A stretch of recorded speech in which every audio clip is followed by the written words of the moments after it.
Aziz birodarlar, Alloh subhanahu va taolo siz bilan bizga shariat bilan, islom dini bilan yashashga hukm bergan. Albatta har bir musulmon shariat hukmlarini bilib va o'sha shariatga ittibo qilib ergashib yashashlik har bir musulmonning vazifasi bo'lib hisoblanadi. Albatta shariatimizning hukmlaridan biri, ya'ni Hanafiy mazhabida vojib bo'lgan hukm bu qurbonlik qilishlik. Inshaalloh hozir qurbonlikning hukmi va uning fazilati va o'sha qurbonlik qilishning shartlarini aytib o'tamiz. Birinchisi, qurbonlik qilishlik Hanafiy mazhabida vojib bo'lib hisoblanadi. Qaysi inson muqim, ya'ni o'zi yashayotgan shaharda yoki qishloqda turgan bo'lsa va uning o'sha zakot beradiganchalik miqdorda puli bor bo'ladigan bo'lsa yoki boyligi bor bo'ladigan bo'lsa, o'sha insonga qurbonlik qilishlik xoh erkak bo'lsin yoki ayol kishi bo'lsin, farqi yo'q, vojib bo'lib hisoblanadi. Shariatimizda qurbonlik qilishning hukmi, ya'ni Hanafiy mazhabida qurbonlik qilishning hukmi vojib bo'lib hisoblanadi.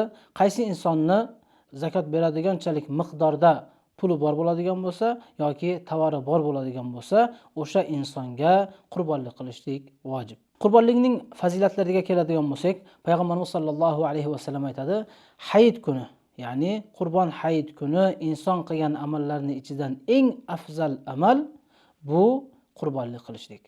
Payg'ambarimiz sollallohu alayhi vasallam o'zlari ham qurbonlik qilganlar. Bir hadisda keladi, Rasululloh sollallohu alayhi vasallam ikkita qo'yni olib kelib qurbonlik qildi. Birinchisini o'zining nomidan, ikkinchisini esa payg'ambarimiz sollallohu alayhi vasallam ummatining nomidan, ummatining atidan qurbonlik qildi. Demak azizlar, bu qurbonlik amali Allohga mahbub bo'lgan va shariatimizda ham juda muhim bo'lgan ibodatlardan, amallardan bo'lib hisoblanadi.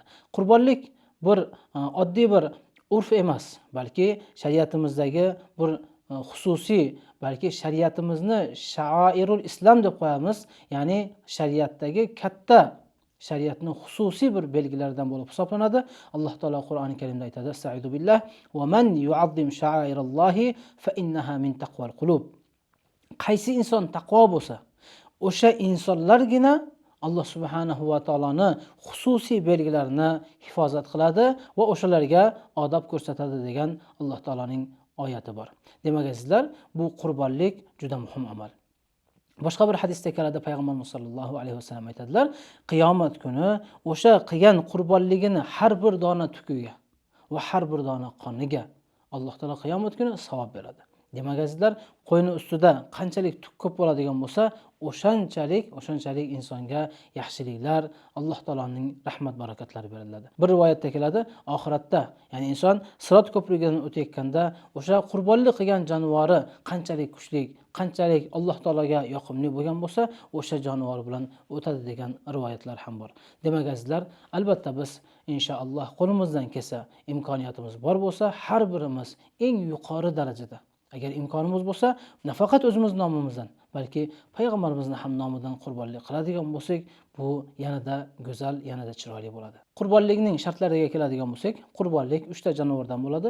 Birinchisi tuyadan. Ikkinchisi o'sha qora moldan, ya'ni buqa yoki katta bir mol bo'ladigan bo'lsa, o'shani ham qurbonlik qilsa bo'ladi. Albatta eslatib ketadigan narsa, tuya bilan buqani, mollarni 7 ta odamgacha to'planib turib, pulini to'plab, sotib olib, barchasi qurbonlik niyatida albatta so'yadigan bo'lsa, bu ham shariatimizda joiz. Va keyingi jonivor bu qo'y. Albatta echki ham shuni hukmida, qo'y yoki echki 1 yoshga to'lgan bo'lsa, uni ham qurbonlikka so'ysa bo'ladi. 1 yoshga yetmagan echkini so'ysa bo'lmaydi, ammo 1 yoshga yetmagan, lekin 6 oydan o'tgan bo'lsa, shunday bir qo'yni qurbonlik qilsa bo'ladi. Faqat o'sha jussasi bir hajmi kattaroq bo'lgan qo'y bo'ladigan bo'lsa, unda shariatimiz ruxsat beradi. Va keyingi shartlardan biri azizlar, o'sha so'yayotgan jonivorimiz ayblardan, turli tuman ayblardan pok bo'lishligi zarur. Chunki inson o'sha qilayotgan qurbonligi bu Allohga bo'lgan o'zini muhabbatini, Alloh subhanahu va taologa bo'lgan o'zini bir diniga bo'lgan odobini, diniga bo'lgan, islomga bo'lgan, sunnatga bo'lgan, payg'ambariga bo'lgan muhabbatni izhor qilayotgan bo'ladi. Endi bu so'yayotgan jonivor ayblik, yoki bir yeri kesilgan, bir yeri singan bo'ladigan bo'lsa, azizlar, bu narsa albatta chiroyli ko'rinish emas. Alloh subhanahu va taolo hammalarimizni qurbonlik qilishga imkoniyat bersin. Alloh subhanahu barchalarimizni molimizga, qilayotgan kasblarimizga Alloh taolo baraka ato etsin. Assalomu alaykum va rahmatullohi va barakatuh.